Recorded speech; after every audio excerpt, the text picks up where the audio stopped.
Welcome back to the Masked Man Show. It is now time to welcome a very, very special guest. He is a former NXT UK champion. He is the longest reigning intercontinental champion in WWE history. He is a two-time and the current WWE World Heavyweight Champion. He has held a WWE Championship for almost 80% of the time he's been with the company. And on Saturday, July 12th, at Saturday night's main event, he will defend the World Heavyweight Championship against Goldberg. He is the ring general, Gunther. Gunther, welcome back to the Masked Man Show. How you doing today? What an introduction. only the best for the world champion, you know? So I'll start you off with this. So last night on Raw, you cut one of the most heated promos I feel like we've seen you deliver. And I wanted to start by going off something specific that you said about Goldberg, where you said he was the most destructive force of his generation, but it is not 1999 anymore. I looked it up, and you and I actually did the same age. So same year, same birth month. So that puts us both at, I think, 12 years old during Goldberg's peak. Before we get into how you're approaching that match against him at Saturday night's main event, can you take us back a little bit to 1999 and how 12-year-old Gunther saw Goldberg? Because if I had to quantify it myself, the only word I can think of is awe. And I'm curious how you looked at him then and then also versus now. So in where I lived, we didn't really have access to a lot of wrestling on free TV, but WCW was on most of the times. Yeah. And I was usually like a VHS WWE guy. That was yeah. what I saw when I was a kid. So I was never really, I don't know, I was never really a WCW guy. I think we used to play that N64 game, like the game, yeah. Revenge. Yep. Yes. So we played that a lot. And yeah, even like back then, like often some of the wrestlers became, at least I was more popular through the games than actually through the kids watching the show, because it would be like at a random spot late at night somewhere, right? Yeah. So yeah, obviously, like Goldberg is I don't know, how should I say, like one of the most outstanding characters in the history of this business, I would say. One of the most unique guys as well. Yeah. First of all, because of his appearance, and I think there were hardly any guys with that height that had that physical shape. Sure. But then also from how his matches were, like he would just march through anyone. I think that long winning streak back then had everybody excited. Yeah. So that separated him from everyone. But yeah, those would be my recollections of him. Who was your go-to guy or pick in Revenge when you played? That's what I want to know. Oh, I don't know. This is a good question. I really don't know. I can't recall it. But I was a big LaParca guy with Revenge. Yeah. First, he was oddly popular in that game. I remember that. Because he did the dance whenever you would go to highlight him. Yeah, he did the dances too. All right, Gunther, you're going into a hostile environment. We take on Goldberg in his adopted town of Atlanta at Saturday's night's main event on July 12th. You faced Jey Uso on many occasions where there was 1,000 of fans yeeting. So obviously you're no stronger than this. I want to know, how much does that drive you to be the villain and silence a crowd? Yeah, I thrive in that. I think it's a great scenario, because that's the other way now. We just talked about how I saw Goldberg when I grew up. I'm not a fan anymore. I'm a professional, and it's my duty to I have to think about what's best to do to the entertainment of everyone.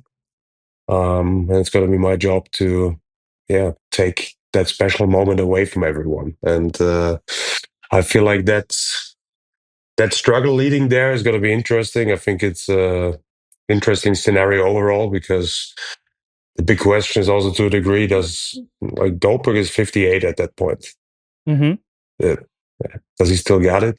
Does he how is that match going to look like? What kind of performance are we going to see from him? And that's on top with him, with this being his last match, being for the World Heavyweight Championship. I think it's all ingredients for a very special scenario that is a little bit out of the norm, what we usually see. And I love being involved in those situations. Similar, obviously very different, but similar to the Pat McAfee stuff. I enjoyed doing that because it was just a different setup, a different scenario. It was I can have a good match with a good opponent. That's what I get paid to do. That's what's nothing less is expected. But there's different scenarios, and that's what makes it really interesting for me. So I'm looking forward to that. You mentioned you're not a fan anymore, of course, and your focus is obviously on beating him on July 12th to retain the title. But from a wrestling history standpoint, what significance does it hold for you personally to be Goldberg's final opponent? I feel like it's a little bit out of the blue, because that's nothing I would have expected. Yeah. And also, obviously, I don't know how I got up in wrestling, how I got brought up. I feel like Goldberg is the complete opposite of how I would have imagined a wrestler that I really look up to. But also I'm able to understand that business is done differently elsewhere. There's different styles, and just over here, there's the showmanship, the looks of a person are maybe sometimes more important than how technical finesse we are in the ring. And that's I don't want to judge that. That's the style, and it's very successful. So in that aspect, being in WWE in that position that I am now, being able to, and that's the thing with Goldberg, is like I said before, you can say whatever you want about him, but he's one of the most outstanding guys in the history of this business. And seeing a lot of the guys that he had before, it's a great opportunity for me to step into that position now to be his last opponent, because with all due respect, that's what it is. I gained from that, being in the ring with Bill Goldberg, because when he shows up, there's a lot of interest to that. And I'm happy about that opportunity. Well, speaking of last matches, and this is obviously being Goldberg's final match if and when you win. But there's another legend who is on his retirement tour, and that's John Cena. Do you have any plans to get in on that? Yeah, if that's opportunity would be there, would be great. I think he's very busy with what he's doing now. Maybe towards the end of the year, if he finds his old self or something, if that's going to happen this year, I don't know. I think that would be a very exciting matchup. One of the purest baby faces there are. And yeah, I would love the scenario of me being me and the struggling pure baby face John Cena. Oh, you want the old Cena back. So listen, the last time you were WWE World Heavyweight Champion, Gunther, you didn't have a Money in the Bank holder to look after. You won the title, SummerSlam. Drew had already failed his cash in, but now Seth Rollins holds that briefcase. Obviously, you're focused on Goldberg for Saturday night's main event, but how do you personally approach, from a mental standpoint, the aspect of having to keep your head on a swivel, knowing that Seth Rollins could cash in at any moment? So, first of all, I want to express my disgust for the Money in the Bank briefcase, whatever you call it, stipulation, or... Talk to us. I remember that back then when some of those big cash-in moments happened, and some of those guys won a big title for the first time in their career, and it's because they run out with a briefcase, and there's an already beaten opponent that you just lay on top of him for 3 seconds. I don't know. I never thought that's very gratifying. So that's never something I was interested in participating. As of right now, I don't know. Maybe there's a little bit of honor left in Seth Rollins. not use it like that. But yeah, I'm not too worried about it, to be honest. That's interesting. I mean, because you're a real hooper. That's why, you want to look your opponents in the face and catch them, not off guard. It's it's a shortcut. When you win something big, you want to earn it. I don't know. It's no, never felt gratifying to me. I like that. I've never heard that's a refreshing take on Money in the Bank, because it is, I think now it has garnered this reputation of that's what you do, right? I think the last person to cash it in and kind of use it for a match, I want to say it was like Braun Strowman a couple of years ago, if I'm remembering that correctly. But you're right, it is just a shortcut, if you will. I think that's how people look at it. I mean, someone who I think may share that same opinion of kind of being old school about it is the Undertaker. And I wanted to ask you about this because on an episode of LFG during season 1, Undertaker, he had this to say about you. First off, that's my guy. I claim him. That's my guy. He loves this business, and it shows in everything that he does. With that, I mean, how often in the day-to-day grind of everything that you have to do, are you able to kind of take a step back and take in the fact that legends like Taker hold you in kind of the highest regards? Yeah, it's a very nice compliment, of course. So especially when it's from somebody that is like that deserved of his status and of his legacy, like the Undertaker.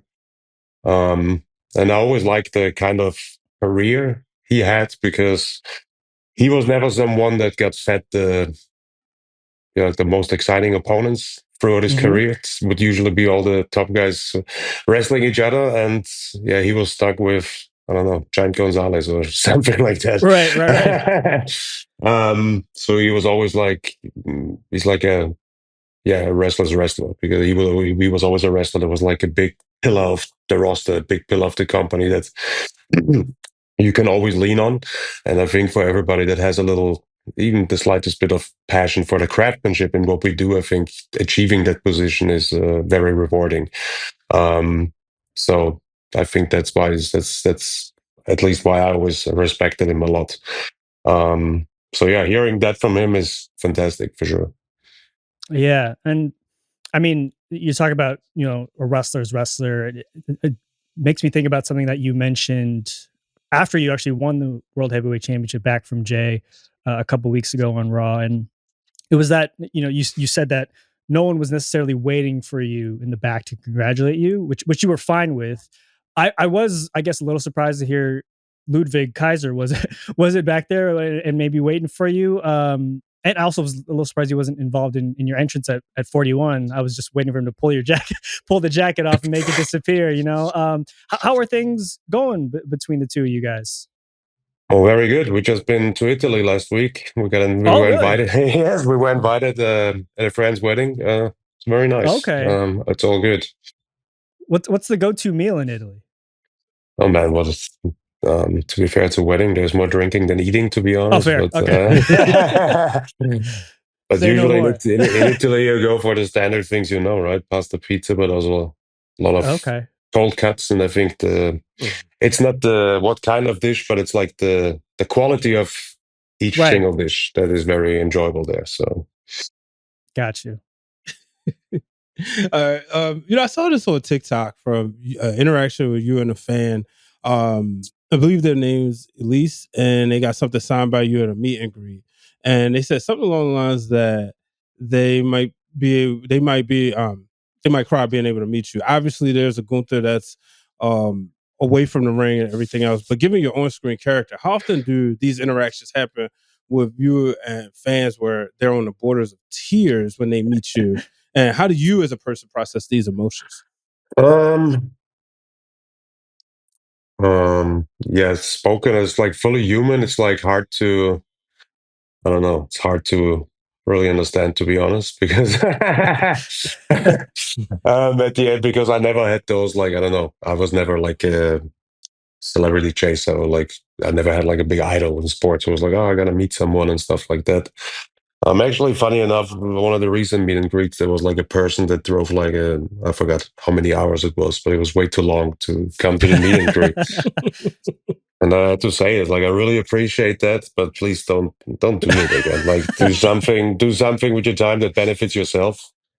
And person seemed a bit heartbroken, but I feel like that's the most, as a grown up, that's the most responsible like answer you could give. I don't know. I think if that would be my child driving to the me as a parent, I would hope that person would tell that my kid is like, don't come again if it's, I don't know, 10 hours away or something like that.